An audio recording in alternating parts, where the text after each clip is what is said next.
Uh, Going to another important fluid property, which is going to be number two.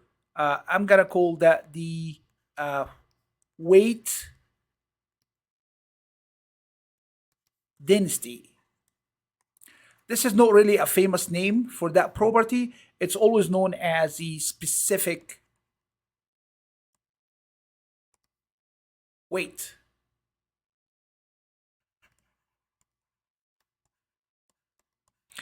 So you remember the container that we get the mass of that container while it's empty. Then we fill that container with water. Then we took it to the scale.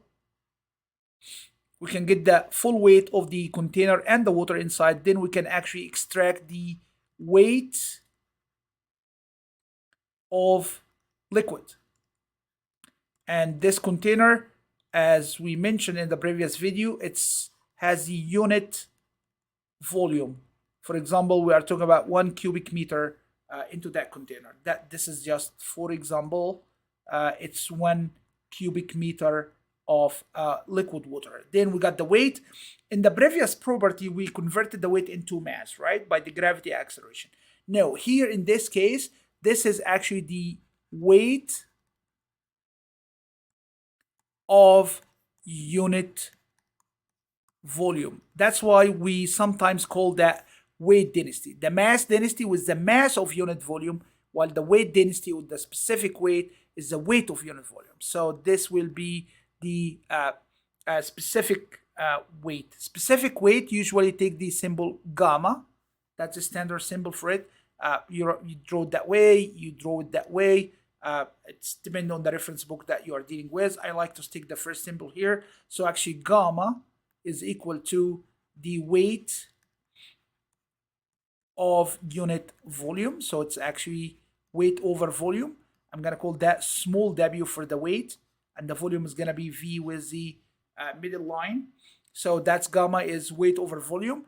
Weight is measured by Newton, right? That's weight over cubic meter. Again, to recall that from the units and dimension videos, weight is equal mass times acceleration. And mass is kilogram.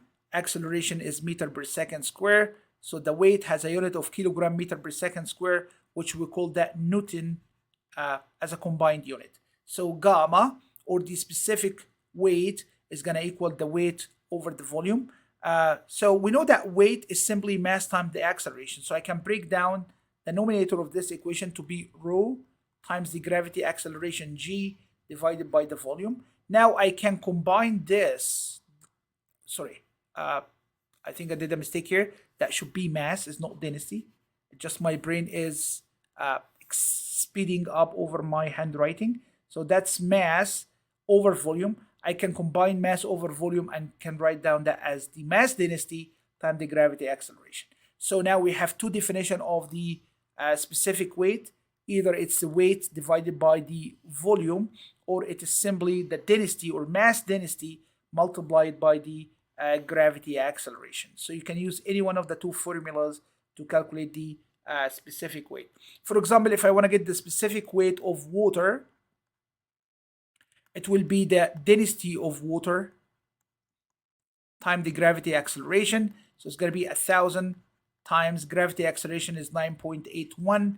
So this is going to be 9810 Newton per meter cube. Same if you want to get gamma for the mercury, you're going to multiply 13,600 times the acceleration. You will get that value for the gamma. And that's conclude the weight density, or the specific weight, which known as gamma, as a second fluid property.